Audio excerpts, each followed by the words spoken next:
오늘 제가 발표할 논문이라기보다는 이제 저희 팀에서 새롭게 이제 다른 연구를 시작하게 되었는데, 이제 거기서 이제 저희가 그 연구 시작하기 전에 이제 리서치 중이어서 관련해가지고 조사한 것들 같이 공유하고 싶어서 준비했습니다.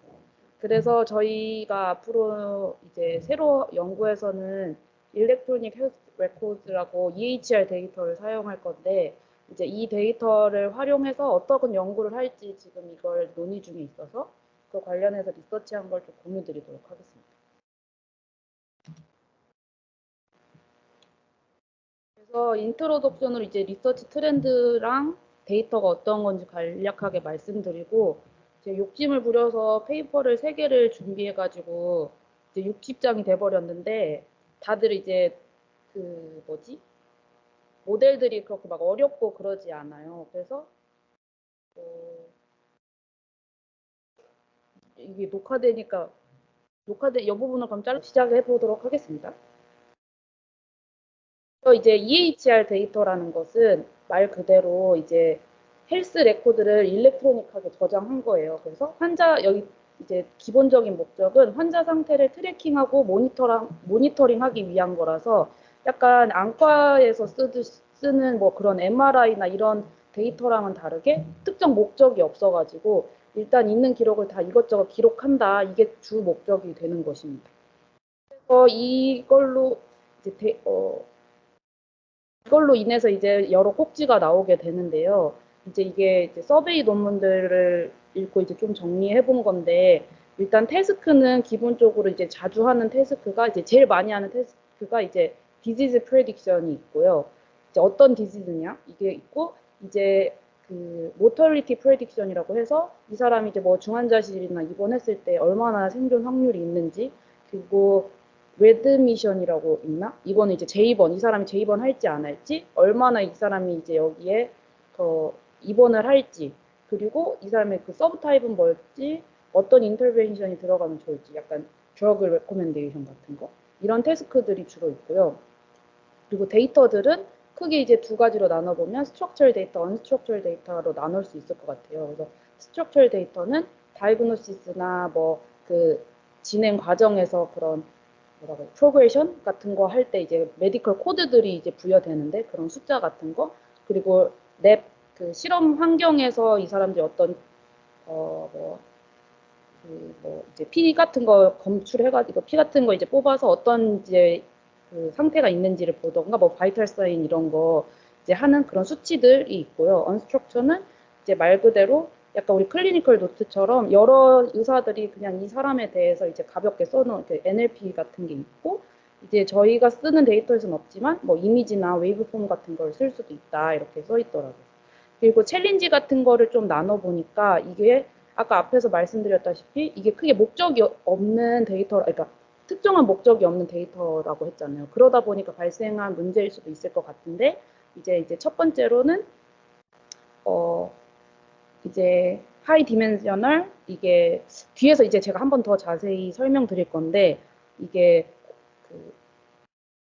의료 메디컬 코드 같은 거는 너무 이제 코드 같은 게 너무 많잖아요. 이제 이 사람이 어떤 그 관련 질병만 해도 우리가 수천 가지인데, 그런 게 이제 우리가 원합 인코딩을 하면 너무 하이 디멘셔널 하다는 거고, 환자들이 매일 오지 않기 때문에 데이터가 이제 일정하게 있는 게 아니고, 그러다 보니까 이제 스펄시티 하는 게 나올 수도 있고, 이제 아까처럼 막 스트럭처, 언스트럭처 이렇게 데이터들이 다 여러 개 있으니까 데이터 안에서도 너무 다양한 거가 있는 거죠.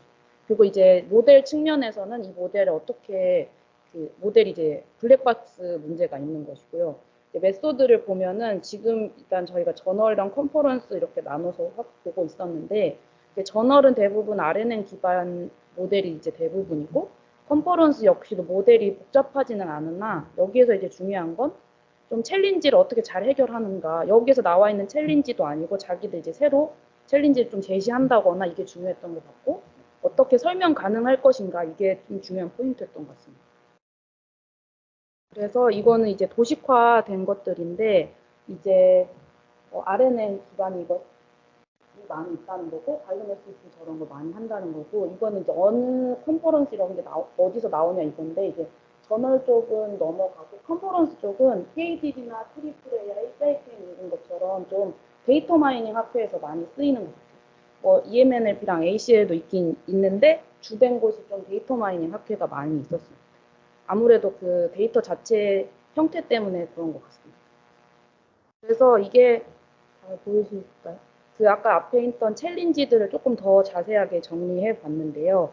일단은 첫 번째 챌린지로 데이터 irregularity 이래가지고 그 이제 이제 데이터를 매일 방문하는 게 아니기 때문에 데이터가 되게 들쭉날쭉 이제 기록되어 있단 말이에요. 그래서 이게 이제 문제가 되는 건데, 그래서 그걸 어떻게 해결하고자 했냐면, 아예 애초에 그 타임 인터벌을 반영하자. 그래서 예를 들면, 이 사람이 정말 자주 아프면 자주 올 거 아니에요. 그래서 그러면 타임 인터벌이 짧고 이럴 테니까 이것도 중요한 정보가 될 수 있다.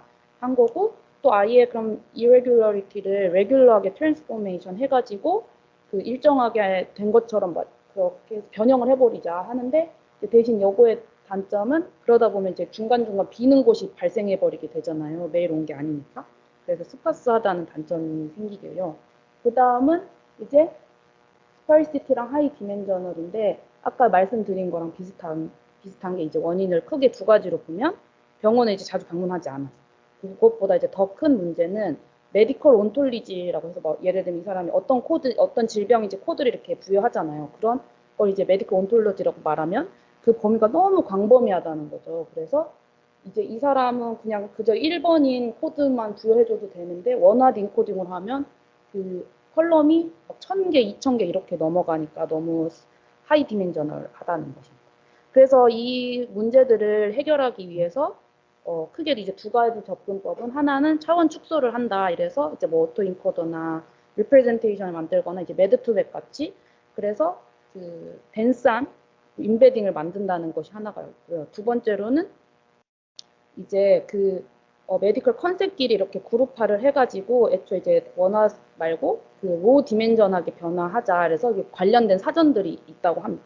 그래서 그게 이제 방법이 있고 두 번째는 헤테로지니티라고 해서 이제 원인은 이 사람 하나 이제 질병이 있는데 이제 딱 하나의 원인이 있는 게 아니잖아요. 그래서 질병마다 너무 그 인터랙션이 너무 이제 다양하기도 하고 복잡하기도 하고 또 이제 디지즈를 치료하는 과정에서도 이제 뭐 여러 디지즈가 있으면 이 각각의 디지즈마다 치료하는 그 과정 그런 스테이지들이 다 다를 거 아니에요. 그래서 이제 너무 다양하다는 거. 그리고 또 근데도 불구하고 롱텀으로 봐야 하는 거라서 이걸 이제 다루는 게 되게 어려울 수 있습니다. 그래서 이제 그걸 어프로치를 하려고 하는 게 이제 이 환자가 이제 헤테로지니티 하니까 정보를 이제 취합하기가 너무 어려우니까 약간 그 기존의 이제 널리지 그래프 같은 것처럼 사용해가지고 비슷한 페이션트들의 정보를 모아서 시밀러리티 정도 사용하면은 좀 이제 학습하는 거를 이제 좀 줄일 수 있을 테고 이제 다양한 이제 스테이지들이 있으니까 그런 거를 이제 스테이지를 나눠서 하이어라키컬하게 하나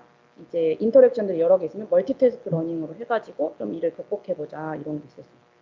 그리고 이제 서베이 논문마다 그 explainability, 이제 모델 opacity를 얘기하긴 하지만 그렇게 자세하게 설명한 것은 없었어요. 그래서 지금까지도 explainability를 뭐 티슨이나 뭐그 나임 이런 거 간단하게 하는 것들은 많은 것 같고 컨퍼런스 관련된 이제 논문들만 봐도 뭔가 explainability를 이제 variable로 준다기보다는 약간 케이스 스터디처럼 할 때 이런 거 우리 attention score explainability 반영할 수 있다 이런 식으로 하는 것 같습니다.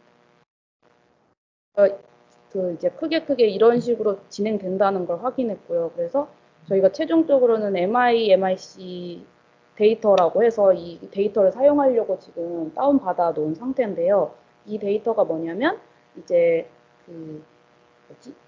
이스라엘 병원으로 알고 있는데 거기에서 이제 중환자실에 환자들이 이제 입원을 할 거 아니에요. 그래서 그 10여 년간의 그 중환자실에 머물렀던 환자들의 건강 데이터베이스들을 모아놓은 것입니다.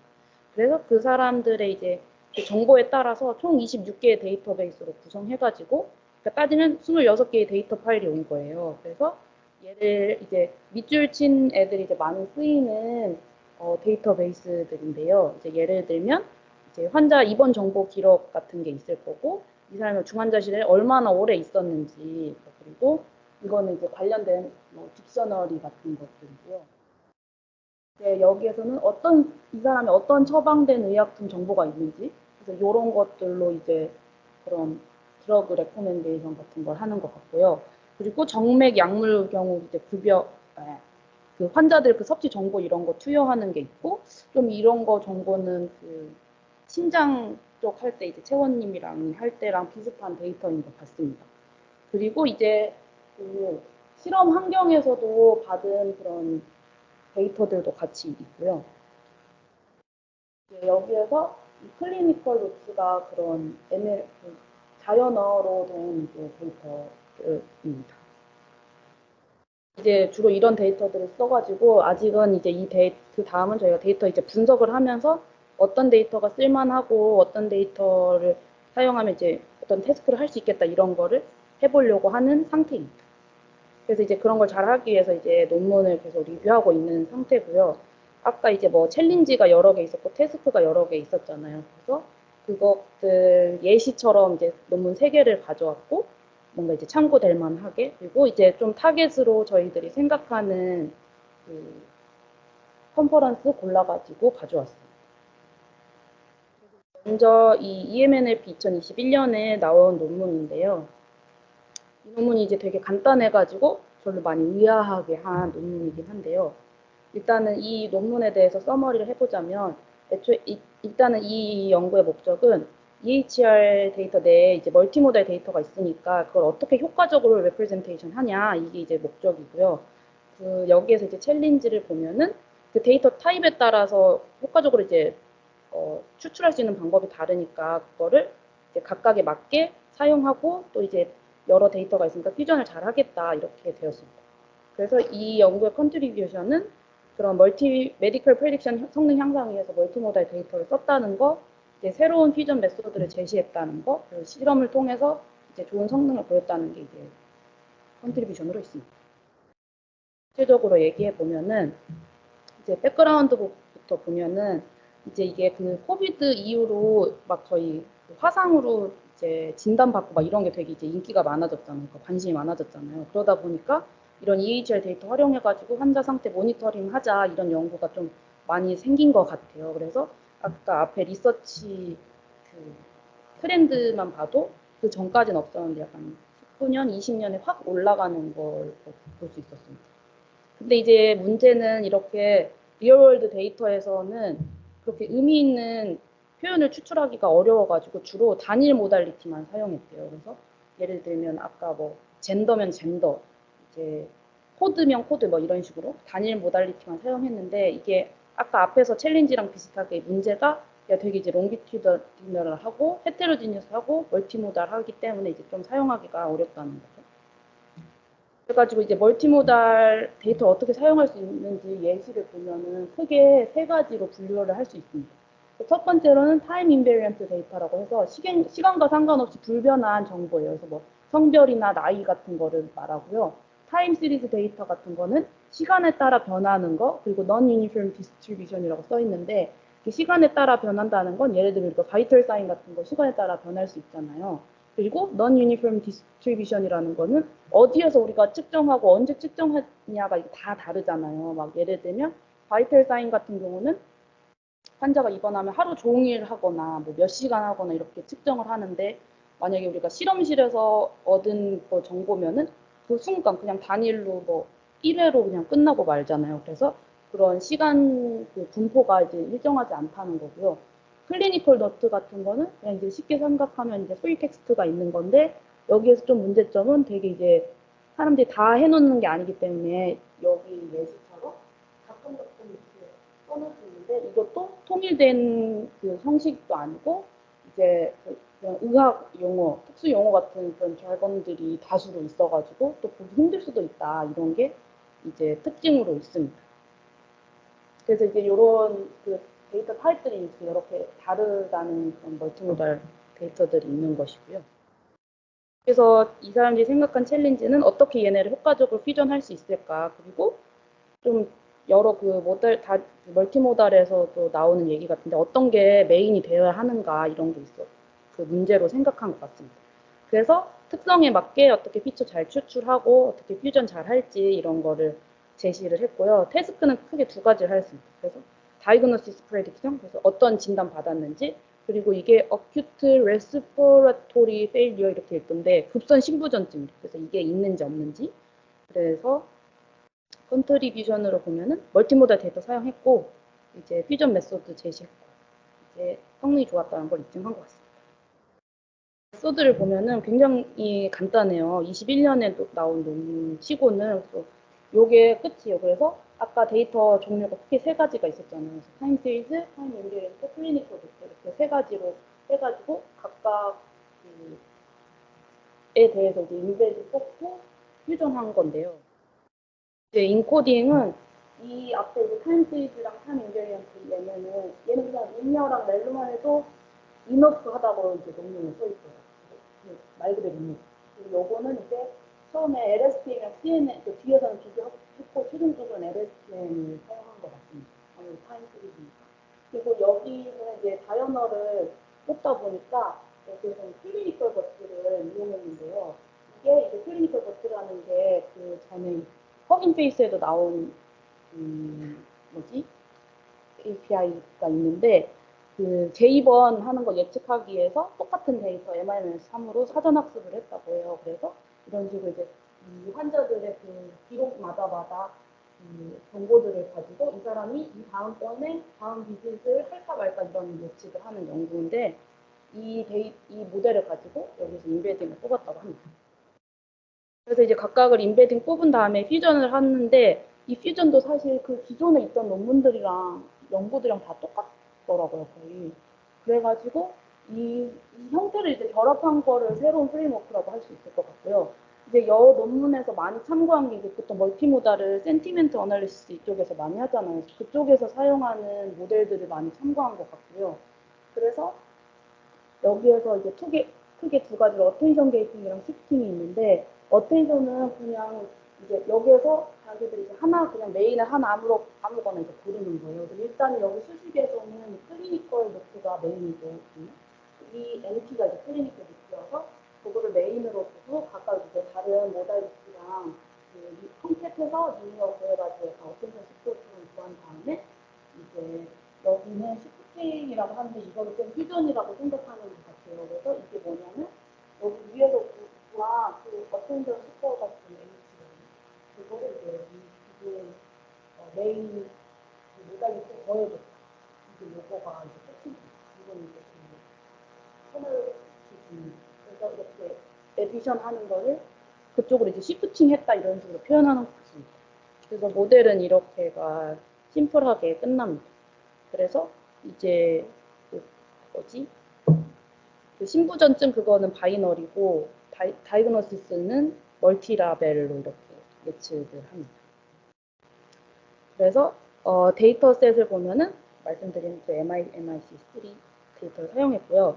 그 테스터가 두 개 있으면은 다이그노시스 프레딕션에서는 48시간 이내에 어떤 진단 받을지 예측하는 거고 그 기준을 멀티라벨이라고 했는데 여러 개 받을 수 있잖아요. 그래서 인당 이제 제일 많이 받은 탑3 코드를 뽑아서 했고 전체를 다 세어보니까 총 1042개 질병이 된 겁니다. 그래서 멀티라벨이 그거가 되는 거고요. 그 매트릭은 이제 그 멀티라벨이다 보니까 탑K 리콜로 이제 사용한 것 같고 그 신부전증에서는 12시간 이내에 이게 나타날 수 해서 AURC랑 AUPR을 했는데 이거를 이제 AURC는 아는데 AUPR이 뭘까 해서 찾아보니까 AURC가 저희가 그 sensitivity,랑 그 뭐라고 스페시피티 그거 하잖아요. 그래서 그거 서로 면접 구하고 그러잖아요. 그거라면은 APR은 그냥 PHDM이랑 리포터기에 대한 면접이라고 합니다. 그래서 그 AURC가 상대적으로 되게 로버스트한데 만약에 데이터가 인밸런스 하면 이걸 쓰는 것도 이제 좋다고 써 있었습니다. 참고로 보시면 될 것 같고. 그래서 이제 사실 여기 리절트 부분이 되게 제가 이제 납득이 안 가는 부분이 많았어요. 그래서 조금 주장하는 바가 뭔지도 잘 모르겠고 그래서 애초에 모델도 간단한데 이제 그 리절트의 그런 흐름도 되게 납득이 안 가가지고 일단은 이제 결국에는 이제 얘네가 말하는 건 애초에 이제 파인딩만 생각해 본다면은 클리니컬 노트 들어갔을 때 성능 훨씬 좋다 이런 게 있었고 이제 클리니컬 노트가 들어갈지라도 트랜스포머를 이용한 모델들은 성능이 낮게 나왔는데 이 트랜스포머라는 게 처음에는 클리니컬 노트 안 쓰고 앞에 두 개만 쓴 모델들이고요.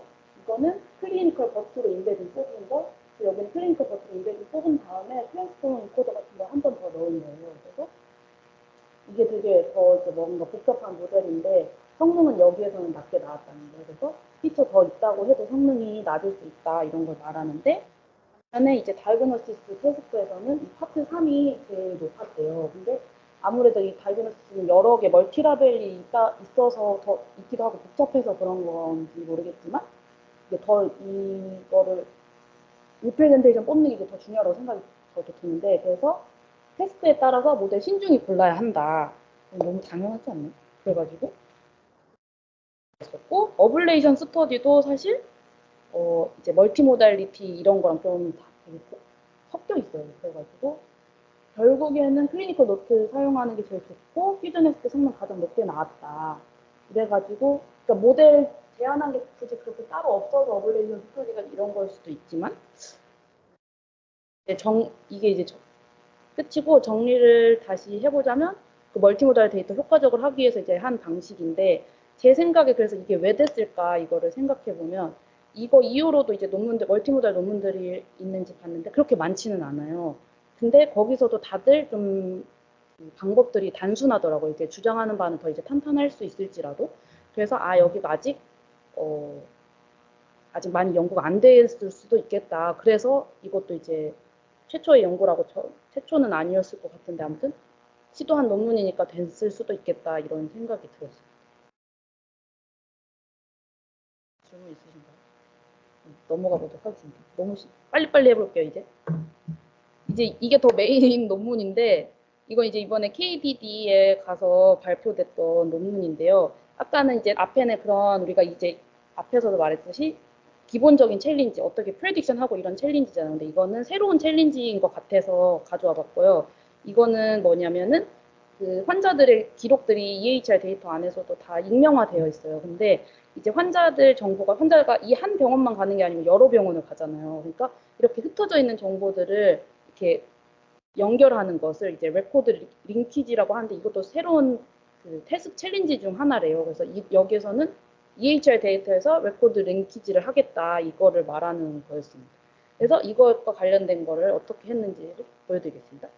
그래서 페이션트 헬스 기록 제공이 이제 필요한 건 이제 앞으로 치료를 위해서 굉장히 중요하니까 필요한데 다만 한계점은 이 환자들의 정보가 이제 밑에처럼 여러 군데에 흩어져 있다는 거죠. 그래서 이게 한 곳에 다 잘 합쳐져야 이 사람들 모니터링 하기도 쉽겠죠. 근데 이제 이거의 한계점은 그 기존에 이런 연구들이 있긴 있었대요. 근데 이게 한계점은 환자의 개인정보를 요구한대. 이제 되게 스페시픽한 거. 그리고 이제 환자 정보 만약에 변경됐어요. 막 주소가 바뀌었다거나 나이도 계속 먹고 이러는데 그렇게 바뀔 때마다 그거를 이제 캐치하는 거를 잘 못한다고 하더라고요. 그래서 여기 밑에는 예시인데 제가 이거는 이제 시간 관계상 준비하진 않았어요. 그래서 예시를 들어보면은 아까 그 방금 말씀드린 거 이렇게 너무 이제 이름이랑 이런 게 이제 되게 딱 맞으면은 이 정보는 이 사람 거고 저 사람 게 아니고 확실히 알 수 있는데 만약 이름이 다 똑같아요. 생일도 다 똑같고 그럼 어느 정보가 이 사람 건지 우리는 어떻게 알 수 있냐 이건 거죠. 죄송해요. 그래서 우리는 여기에서 이제 리서치 꼴이 그 EHR 데이터처럼 디아이덴티파이 되어 있는 거에서 환자들의 건강 패턴을 잘 찾아가지고 링크를 시키자는 겁니다. 근데 여기에서 이제 문제는 그 환자들도 이렇게 또 아까처럼 디퍼런트 타임라인이 있어요. 근데 이 디퍼런트 타임라인 동안 안에서 환자들 상태가 되게 많이 변할 수도 있잖아요. 그러면 이제 이걸 연결하기가 힘들 수 있고 또 그러다 보니까 이제 인포머티브한 패턴을 찾기도 어렵다는 것이죠. 그리고 이제 여기에서 예시가 아까처럼 우리가 애초에 코드 자체는 엄청 많은데 사실 저에게 해당하는 코드는 한 3, 4개밖에 안 되잖아요. 이제 그거를 이제 로우 프리밸런스라고 여기서는 하는데 이건 방법마다는 하이 프리밸런스라고 하고 그래가지고 그 많은 거에서 나한테만 필요한 그거를 인포머티브한 패턴을 찾는 게 어렵다는 것이죠. 그래가지고 여기서는 어프로치를 모델에서 두 가지를 한 게 하나는 이제 뒤에서 이 모델들은 더 설명을 잘 드리고 그래서 이제 이 기록을 보시면은 알고 봤더니 이제 이 사람 안에 더 숨겨진 정보들이 있을 거 아니에요. 코드 같은 정보들. 그래서 이 사람은 지금 천식인데 이 사람한테 원래는 천식이 없었잖아요. 근데 여기 보니까 이제 천식이 디지즈 같은 게 있어서 얘랑 연결되는 게더 make sense 하겠죠. 그래서 이런 정보들을 활용해가지고 그 링크를 시키겠다. 이런 얘기예요. 그래서 이 연구의 컨트리뷰션은 그런 페이션트 아이덴티파이에 의존하지 않고 헬스 패턴을 기반을 이제 링키지한 최초의 연구라고 합니다. 그래서 어디 부분부터가 최초인지는 잘 모르겠어요. 이건 있었으니까 디아이덴티파이 이게 최초인 것 같아요. 그래서 이제 다른 데이터들로 실험을 했을 때 좋은 성능을 보였고, 다른 이제 기존에 있었던 모델들보다 빠르고 이제 메모리 효율도 좋다는 것을 확인하였습니다. 그래서 이제 그 전에 참고로 알아두면 좋을 릴레이티드 워크가 이 사람들이 이제 그 다큐멘트 리트리버를 이용해가지고 매칭을 하는 거거든요. 그래서 여기 예시가 딸렸는데 이게 독특허리라는 모델이거든요. 근데 이제 이게 리트리버리 진행되는 역사가 처음에는 렉시컬 그 매칭 단어 위주로 매칭하는 그런 DM25 이제 막 GPT나 이런 거 생성할 때 이런 거 많이 보잖아요. 딕투식 이런 거 할 때 이제 저게 있었고 그 다음에 이제 딥러닝으로 넘어오면서 다큐멘트 단위로 이제 리트리버를 하는 거예요. 그래서 쿼리가 하나 있고 다큐멘트가 있으면 이런 거 댄스 벡터 비교해가지고 얘네 잘 되는지 보자. 근데 이제 그 다음으로 나온 게 이제 스펄스 리트리버 스트래티지래요. 이게 우리가 그 다큐멘터들이 그러니까 이제 되게 정보들이 여러 개 있고 많고 막 이러는데 딱 적절한 쿼리를 찾는 게 중요하잖아요. 그래서 애초에 이 쿼리 자체를 프레딕션 해버리는 거예요. 그래서 이거까지 해가지고 이제 이런 스포츠한 정보를 얘가 대신 메꿔준다는 느낌으로 해서 리트리버를 진행하는 것을 스펄스 리트리버 스트래티지라고 하고 여기서 이 아이디어를 영감을 받았다고 합니다. 그래서 이제 이 모델은 크게 두 가지 파트가 나뉘는데요. 이제 세 가지 크게 하면 이제 여기에서 그 기존 그 링키지를 잘 하려면은 내 정보가 어떤 건지 저 정보가 어떤 건지 잘 알아야 되잖아요. 그래서 그 정보를 잘 뽑기 위해서 하나 파트가 있고 여기서 걔네를 매칭을 잘 하기 위한 파트가 하나가 있습니다. 그리고 마지막에 트레이닝을 하는 파트가 있습니다. 그래가지고 여기에서 챌린지를 보면은 이제 기존의 정보랑 새로운 정보랑 이제 기존의 정보가 있고 새로운 정보가 와서 얘가 누구 건지 이거를 맞추는 거잖아요. 그래서 근데 이게 타임라인이 다르니까 바로 비교하는 게 어렵기 때문에 얘네를 이제 잘 여기에서 이제 목적은 과거랑 현재가 얼마나 이제 코릴레이션이 있는지 사전에 이제 학습을 해놓는 거죠. 그런 모델을 만들자는 거예요. 그래가지고 죄송해요. 이게 다 잘려버려가지고 여기도 있는데 그래서 크게 두 가지 모델을 만들어요. 그래서 이제 아예 똑같은 모델인데 인풋 아웃풋만 다른 건데 이제 첫 번째는 미래 예측, 이제 두 번째는 과거 예측인데요. 그래서 우리가 기존에 있는 데이터가 있으면은 이건 이제 학습단이라고 생각하시면 돼요. 기존에 있으면 그 인커밍 레코드가 들어올 거 아니에요. 그래서 이걸 기준으로 인커밍을 예측하는 거예요. 그러면은 이제 미래 예측이 되는 거고 얘가 있잖아요. 그럼 얘로 이 과거를 예측해가지고 과거 예측. 그래서 둘이 이제 그걸 가지고 있으면 둘의 관계성이 이제 좀 학습이 될 거 아니에요. 그래서 그걸 한다 이것이. 안에 요소들을 이제 빠르게 지나가면 여기에서는 이제 각 코드들을 버트 모델 이용해가지고 인베딩을 한 다음에 이제 여기에서는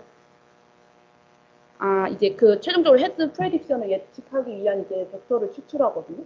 그래가지고 이제 만약 그 두 개 다 똑같은 방식인데 만약에 이제 이 미래를 예측한다 이거를 보면은 각각 코드마다 인베딩 해가지고 여러 개 있으면은 그걸 스플링해서 스택한 다음에 그걸로 미래를 그냥 예측하는 거예요.